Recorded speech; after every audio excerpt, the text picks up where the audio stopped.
1983 সালের আগ্রা থেকে 17 কিলোমিটার দূরে একটা ছোট্ট গ্রাম বারগাঁওতে টোরান সিং নামের একটা বাচ্চার জন্ম হয়। পরিবারের সবাই তাকে ভালোবেসে টিটু বলে ডাকত। মাত্র 2 বছর বয়সেই টিটু স্পষ্ট কথা বলা শুরু করে।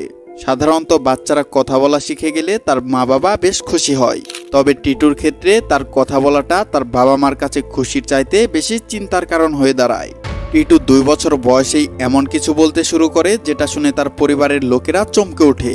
টিটু বলে, আমার বাবাকে বলো সে যেন আমার বউ আর বাচ্চাদের খেয়াল রাখে।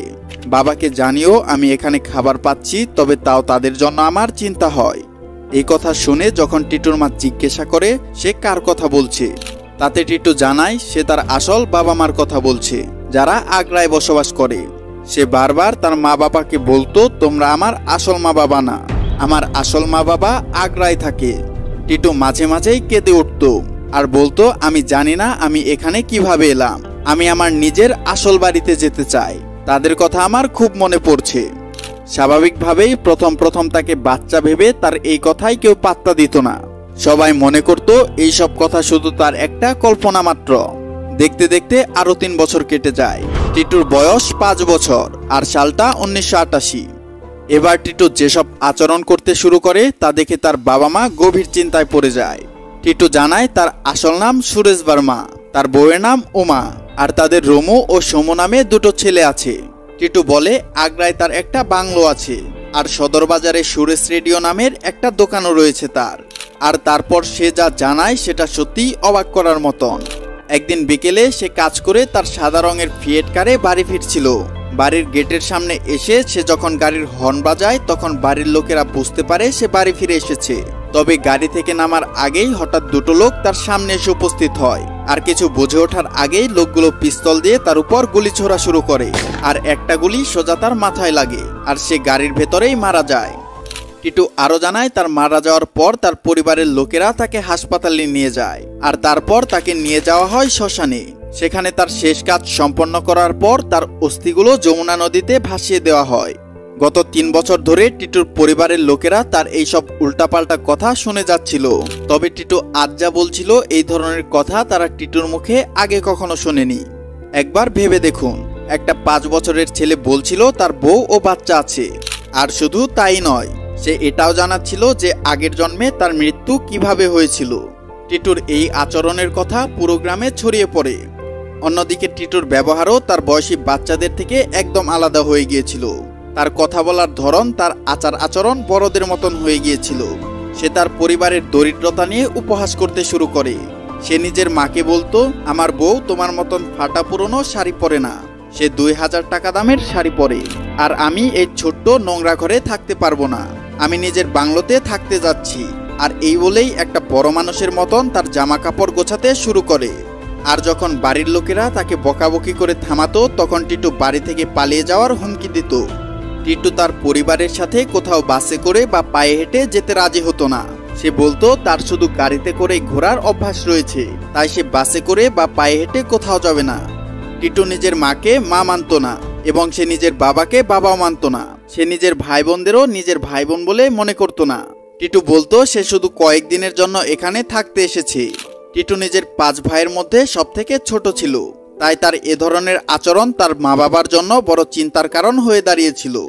টিটুর বাবা জানতে চাইতো টিটু সত্যিই কি এগুলো তার মন থেকে বলছিল নাকি তাকে এই সব কিছু কেউ শিখিয়ে দিচ্ছে। কোনো উপায় না পেয়ে টিটুর বাবা তার সবথেকে বড় ছেলে অশোককে টিটুর এইসব কথার সত্যতা যাচাই করার জন্য আগ্রা পাঠানোর সিদ্ধান্ত নেন। আর টিটুর দাদা অশোক তার এক বন্ধুর সাথে আগ্রার সদর বাজারের উদ্দেশ্যে বেরিয়ে পড়ে, কারণ টিটু প্রায়ই বলতো যে আগ্রার সদর বাজারে তার সুরেশ রেডিও নামের একটা দোকান রয়েছে। সদর বাজারে পৌঁছে অশোক ও তার বন্ধু সুরেশ রেডিও নামের সেই দোকানটা খোঁজা শুরু করে, তবে অনেক খোঁজার পরও তারা কোথাও সেই দোকানটি খুঁজে পায় না। আর অবশেষে সদর বাজারে খুব ক্লান্ত হয়ে তারা যখন একটা জায়গায় বসে পড়ে, সেখানেই অশোকের চোখ আটকে পড়ে একটা দোকানের উপর। দোকানের উপর টাঙানো একটা সাইনবোর্ডের উপর লেখা ছিল সুরেশ রেডিও। বোর্ডটা দেখে অশোক চমকে ওঠে। তাহলে কি টিটুর বলা সব কথাই সত্য ছিল? তাহলে কি সুরেশ টিটু রূপে আবারও জন্ম নিয়েছে, নাকি সবকিছুই কাকতালীয়? তো স্বাগতম আপনাদের মায়াবিন্দুর আরো একটি নতুন ভিডিওতে। অশোক সাহস করে সুরেশ রেডিও নামের সেই দোকানটির ভেতরে প্রবেশ করে। সে দেখে দোকানের ভেতর একটা মহিলা বসে আছে। অশোক সেই মহিলাটিকে বলে সে সুরেশের সাথে দেখা করতে এসেছে। সেই মহিলা অশোককে জানায় তার নাম উমা বর্মা আর সে সুরেশের স্ত্রী। তারপর উমা অশোককে যা জানায় তা শুনে অশোক হতবাক হয়ে যায়। উমা বলে সুরেশ একজন বিজনেসম্যান ছিল আর সুরেশ রেডিও নামের এই দোকানটা সুরেশ নিজেই চালাতো। আগ্রাতে সুরেশের একটা বাংলো আছে যেখানে উমা আর সুরেশ তাদের দুটো বাচ্চা আর তার মা বাবার সাথে বসবাস করত। 28শে আগস্ট 1983 সালের বিকেলে সুরেশ নিজের ফিয়েট কার করে বাড়ি ফিরছিল আর ঠিক বাড়ির সামনেই দুটো লোক লুকিয়ে তার জন্য অপেক্ষা করছিল। সুরেশ বাড়ির সামনে এসে হর্ন বাজায় আর ঠিক তখনই লুকিয়ে থাকা লোকগুলো বেরিয়ে আসে এবং তার উপর গুলি চালাতে শুরু করে। গুলির আওয়াজে বাড়ির লোকেরা বাইরে চলে আসে, তবে ততক্ষণে সুরেশ নিজের প্রাণ হারিয়েছিল। গুলি সুরেশের মাথায় লেগেছিল। দুজন অজানা লোক সুরেশকে হত্যা করে সেখান থেকে পালিয়ে যায়। যেহেতু ঘটনাটা বিকেল বেলায় ঘটেছিল তাই সুরেশের হত্যাকারীদের কেউ দেখতে পায়নি আর সেই কারণেই কোনো সাক্ষীও খুঁজে পাওয়া যায়নি। আর পুলিশ কোনো অপরাধী না ধরেই এই কেসটা বন্ধ করে দেয়। সুরেশ নিজের বয়স্ক মা বাবা তার বউ বাচ্চাকে পেছনে ফেলেই পৃথিবী থেকে চলে গিয়েছিল। এবার ঘর সামলানোর দায়িত্বটা সুরেশের বউয়ের উপর এসে পড়ে আর সেই কারণেই এখন সুরেশের জায়গায় উমা এই দোকানটা সামলাচ্ছিল। নিজের সব কথা শেষ করে উমা অশোককে তার পরিচয় জিজ্ঞেস করে। সে জানতে চায় অশোক সুরেশের সাথে কেন দেখা করতে চাচ্ছে। আর এবার উমার হতবাক হওয়ার পালা। অশোক জানায় সে আগ্রা থেকে 17 কিলোমিটার দূরে পারগাঁও থেকে এসেছে আর তারপর সে টিটুর পুরো ঘটনাটি উমাকে খুলে বলে। স্বাভাবিকভাবেই এইসব কথা কারো পক্ষেই বিশ্বাস করা সম্ভব ছিল না, তাই উমাও এইসব কথা বিশ্বাস করতে রাজি ছিল না। উমা বলে টিটু এইসব নিশ্চয়ই কোনো খবরের কাগজ দেখে পড়েছে হয়তো, কারণ সেই সময় সুরেশ হত্যার ঘটনাটা প্রতিটা খবরের কাগজের হেডলাইন ছিল। তবে অশোক জানায় টিটু এইসব কথা সেই সব বয়স থেকে বলে আসছে যেসব বয়সে বাচ্চারা ঠিকমতো কথাও বলতে জানে না। উমা একটা বিভ্রান্তিকর পরিস্থিতির মধ্যে পড়ে যায়। একদিকে স্বামীর ফিরে আসার খবর শুনে সবকিছু বিশ্বাস করতে চাইছিল, অন্যদিকে তার মনে নানান প্রশ্ন উকি দিচ্ছিল। উমা পুরো ঘটনাটি নিজের শ্বশুর শাশুড়িকে জানায় আর ঠিক উমার মতো তারাও চমকে ওঠে। আর আরেকদিকে তাদের মনেও নিজের ছেলেকে ফিরে পাওয়ার আশা জেগে ওঠে। তাদের বিভ্রান্তি দূর করার জন্য অশোক তাদের নিজের গ্রাম বারগাঁওতে যেতে বলে। অশোক বলে কাউকে কিছু না জানিয়ে যদি আমরা টিটুর সামনে গিয়ে দাঁড়াই তাহলেই বোঝা যাবে সে আপনাদের চিনতে পারে কিনা। আর তাছাড়া আপনারাও টিটুকে প্রশ্ন করে নিজেদের সব বিভ্রান্তি দূর করতে পারবেন। আর সত্যি সুরেশের পরিবার চোখে জল, মুখে হাসি আর বুকে হাজারো প্রশ্ন নিয়ে বেরিয়ে পড়ে অশোকের গ্রামের উদ্দেশ্যে। যেই সময় তারা বাড়িতে পৌঁছায় টিটু তখন খাবার খাচ্ছিল, কিন্তু যখনই সে সুরেশের পরিবারের লোকদের দরজায় দাঁড়িয়ে থাকতে দেখে সে ছুটে গিয়ে তাদেরকে জড়িয়ে ধরে। সে আনন্দে চিৎকার করতে থাকে, দেখো আমার মা বাবা এসে গেছে। সে নিজের মা বাবার হাত ধরে সুরেশের মা বাবার সামনে নিয়ে আসে আর বলে দেখো আমার আসল মা বাবা এসে গেছে। তবে যখনই সে উমাকে দেখে সে লজ্জায় নিজের চোখ নিচে করে ফেলে। হঠাৎ করে 5 বছরের একটা বাচ্চা যুবকের মতন আচরণ করা শুরু করে। সেই ইশারায় উমাকে তার পাশে এসে বসতে বলে। উমা পাশে বসাতে টিটু তাকে বাচ্চাদের কথা জিজ্ঞেস করে। তারপর সে উমাকে ডোরপুর মেলার কিছু কথা বলে, যা শুনে উমা অবাক হয়ে যায়, কারণ এই কথা শুধু সুরেশ আর উমায় জানত। কথাবার্তা শেষ করে যখন সুরেশের পরিবার টিটুর ঘর থেকে বের হয়, টিটু লক্ষ্য করে বাইরে একটা মারুতি 400 কার দাঁড়িয়ে আছে। টিটু জিজ্ঞাসা করে আমার সাদা রঙের ফিয়েট কারটা কোথায়। তাতে তার বাড়ির লোকেরা জানায় সুরেশের মৃত্যুর পর তারা সেই কারটা বেচে দিয়েছে। টিটু কারে গিয়ে বসে এবং নিজেই কারের মিউজিক সিস্টেমটা অন করে গান শুনতে থাকে। আর শুধু তাই নয়, 5 বছরের টিটু সুরেশের ভাইয়ের সাহায্যে গাড়িটা কিছুক্ষণ নিজেই ড্রাইভ করে। সবথেকে আশ্চর্যকর বিষয় হলো টিটু এর আগে কোনোদিন কার চালানো তো দূরের কথা, সে কোনো কার চোখেও দেখেনি।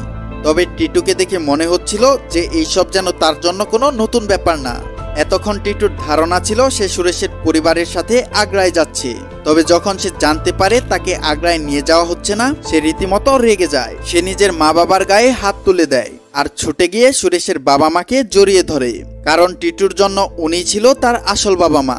সেসব দেখে সুরেশের বাবা তাকে ঠান্ডা মাথায় বোঝায় এবং টিটুকে কথা দেয় খুব শীঘ্রই তারা আবারও ফিরে আসবে। আর তারপরও সিদ্ধান্ত নেওয়া হয় টিটুকে একদিন আগ্রায় নিয়ে যাওয়া হবে, যাতে এটা বোঝা যায় টিটু নিজের আগের জন্মের জীবনটা কতটুকু মনে রেখেছে। টিটু তার আগের জন্মের বাবা মাকে চিনে ফেলেছিল, এমনকি সে তার বউয়ের সাথে হওয়া তাদের গোপন কথাও সবার সামনে তুলে ধরেছিল।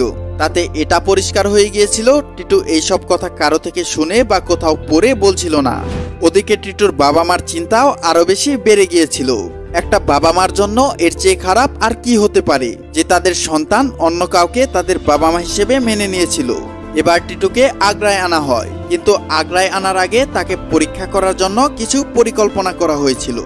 টিটুকে সদর বাজারে তার দোকান দেখতে নিয়ে যাওয়ার সময় সুরেশের ভাই টিটুকে ভ্রান্ত করার জন্য গাড়িটির দোকানের সামনে না দাঁড় করিয়ে দ্রুত বেগে দোকানের সামনে দিয়ে চলে যায়, শুধু এইটা যাচাই করার জন্য টিটু কি দোকানটা ঠিক মতো চিনতে পারে কিনা। কিন্তু দোকান থেকে কিছুটা এগোতেই টিটু চেঁচিয়ে ওঠে। সে বলে, দাঁড়াও, তুমি গাড়ি নিয়ে কোথায় চলে যাচ্ছ? আমার দোকানটা তো পেছনে রয়ে গেল। টিটু গাড়ির ভেতরে বসেই সেই বাগান, সেই গলি, সেই দোকানটা চিনে ফেলেছিল। আর এভাবে দ্রুত গতিতে ছুটে যাওয়া গাড়ির ভেতরে বসে এই দোকানটা চিনে ফেলাটা শুধু এমন একজনই মানুষ করতে পারে যে হয়তো কয়েক হাজার বার সেই দোকানের ভেতরে আসা যাওয়া করেছে। এবার টিটু দোকানের ভেতরে প্রবেশ করে, তবে দোকানের ভেতর ঢোকার সময় তার আচার ব্যবহার কোনো 5 বছরের বাচ্চার মতন ছিল না, তা পরিবর্তন হয়ে গিয়েছিল একটা শোরুমের মালিকের মতন। দোকানের ভেতরে ঢুকেই টিটু একটা স্টুলের উপর বসে পড়ে। উমা লক্ষ্য করে টিটুর বসার কায়দা, তার হাত পা চালানোর ধরন পুরোপুরি সুরেশের মতনই ছিল। শুধু তাই নয়, টিটু এক এক করে তার মৃত্যুর পর দোকানে কি পরিবর্তন করা হয়েছে তা সবকিছুই বলে দিতে শুরু করে। এবার টিটুর আরেকটা পরীক্ষা বাকি ছিল। টিটুকে সুরেশের বাংলোতে নিয়ে যাওয়া হয়, কিন্তু তাকে বাংলোতে আনার আগে সুরেশের দুটো বাচ্চাকে বাংলোর বাইরে পাড়ার বাচ্চাদের সাথে খেলতে পাঠিয়ে দেওয়া হয়। তবে এই পরীক্ষাতেও টিটু পাশ হয়ে যায়। টিটু পাড়ার এতগুলো বাচ্চাদের মধ্যে সুরেশের দুটো বাচ্চাকে চিনে ফেলে। সবার জন্য এতগুলো প্রমাণই যথেষ্ট ছিল এইটা বিশ্বাস করার জন্য যে সুরেশেরই টিটু রূপে পুনর্জন্ম হয়েছিল। কিন্তু ঘটনাটি এখানেই শেষ হয়নি। টিটুর এই ঘটনাটা মিডিয়ার মাধ্যমে সারা দেশে ছড়িয়ে পড়ে। টিটুকে নিয়ে এত মাতামাতি করা সত্ত্বেও সবথেকে গুরুত্বপূর্ণ ব্যাপারটি কেউই খেয়াল করেনি, আর তা হলো টিটুর যদি আগের জন্মের সব কথাই মনে থাকে তাহলে নিশ্চয় তার এ কথাও মনে থাকবে তাকে কে হত্যা করেছিল। এবার 5 বছরের টিটু এমন এক কথা বলতে চলেছিল যা পুরো মিডিয়ার জগতে হুলস্থুল বাঁধিয়ে দেয়। টিটু জানায় 28 আগস্ট 1983 সালের বিকেলের কথা। যে দুটো লোক তাকে হত্যা করেছিল সে তাদের মধ্যে একজনকে চিনে। সে আর কেউই নয়, সে হচ্ছে সুরেশের একজন প্রতিদ্বন্দ্বী ব্যবসায়ী ছিল। লোকদের মধ্যে টিটুর ঘটনার সত্যতা নিয়ে নানান তর্ক বিতর্ক চলছিল, কিন্তু তা সত্ত্বেও আগ্রার পুলিশ টিটুর দেয়া বয়ানের ভিত্তিতে সুরেশ হত্যার কেসটা আবার খুলে তদন্ত করে। টিটুর দেয়া বয়ানের ভিত্তিতে তারা সেই ব্যবসায়ীকে হেফাজতে নিয়ে জিজ্ঞাসাবাদ শুরু করে, আর কিছুক্ষণের মধ্যেই সেই ব্যবসায়ী নিজের অপরাধ স্বীকার করে। তার স্বীকারোক্তির পর সুরেশের হত্যা মামলাটা আবার কোর্টে তোলা হয়। এই প্রথমবার আদালতে পুনর্জন্মের কোনো মামলার শুনানি হতে চলেছিল। সাক্ষী হিসেবে টিটুকেও আদালতে উপস্থিত করা হয়, আর টিটু আদালতে এসে সুরেশের হত্যার পুরো ঘটনাটি খুলে বলে। এই মামলার সবথেকে গুরুত্বপূর্ণ প্রমাণ ছিল সুরেশের পোস্টমর্টেম রিপোর্ট আর টিটুর বার্থ সার্টিফিকেটের রিপোর্ট। সুরেশের মৃত্যু তার মাথায় গুলি লাগার কারণে হয়েছিল, আর ঠিক সেই একই রকম জন্মচিহ্ন ছিল টিটুর মাথায়। যখন টিটুর চুল কাটা হয় তখন সেই একই রকম গুলির চিহ্ন দেখতে পাওয়া যায় তার মাথায়। আদালত এটা মেনে নেয় যে সুরেশই টিটু রূপে পুনর্জন্ম নিয়েছে, আর সুরেশের হত্যাকারীদের শাস্তি শোনানো হয়। এটা আদালতের একটা বিপ্লবী এবং সবচেয়ে বিতর্কিত রায় ছিল। সুরেশের হত্যাকারীরা হয়তো স্বপ্নেও ভাবেনি যাকে হত্যা করে তারা পুলিশের হাত থেকে বেঁচে বের হয়েছিল সে মৃত্যুর পর আবার জন্ম নিয়ে তাদেরকে শাস্তি দেবে। মামলা শেষ হওয়ার পর সবথেকে বড় প্রশ্ন ছিল টিটু কি তার আগের জন্মের জীবনটা বেছে নিয়ে সুরেশ হয়ে থাকবে, নাকি সে তার এই জীবনের মা বাবার সাথেই টিটু হয়ে থাকবে। টিটু হয়তো সুরেশের পুনর্জন্ম ছিল, কিন্তু সে সুরেশ ছিল না। সে একটা 5 বছরের বাচ্চা ছিল। সে উমার জন্যে তার স্বামী হতে পারতো না, আর না তার বাচ্চাদের জন্য তার বাচ্চার বাবা হতে পারতো। সুরেশের মা বাবারাও জানতো যে নিজের ছেলের ভালোবাসায় তারা যদি নিজের ছেলেকে নিজের কাছে টেনে আনে তাহলে টিটুর আসল বাবা মাকে তাদের সন্তান হারাতে হবে, আর তারা সেটা কখনোই চাইতো না, কারণ তিনি ছেলে হারানোর কষ্টটা খুব ভালো করেই জানে। তাই দুটো পরিবারই নিজেদের আগের জীবনে ফিরে যায়, আর টিটু নিজের এই জীবন গোছাতে শুরু করে। টিটু তার গ্রামে থেকে পড়ালেখা করে, আর আজ টিটু, যার আসল নাম টোরান সিং, ভারতের নামকরা বেনারস ইউনিভার্সিটির একজন অ্যাসিস্ট্যান্ট প্রফেসর হিসেবে কর্মরত রয়েছে। তিনি আজও মাঝে মাঝে সুরেশের পরিবারের সাথে দেখা করতে যান। তো টোরান সিং এর এই ঘটনাটি শুনে আপনাদের কি মনে হয়? পুনর্জন্ম কি সত্যি, নাকি এইসব ঘটনা মিথ্যে ও বানানো? আপনার যেটাই মনে হোক সেটা আপনি কমেন্ট বক্সে লিখে আমাদেরকে জানাতে পারেন। আর আপনি যদি এমনই রহস্য রোমাঞ্চ ও আনকমন ভিডিও দেখতে ভালোবাসেন তাহলে মায়াবিন্দু চ্যানেলটা সাবস্ক্রাইব করে রাখতে পারেন। ধন্যবাদ।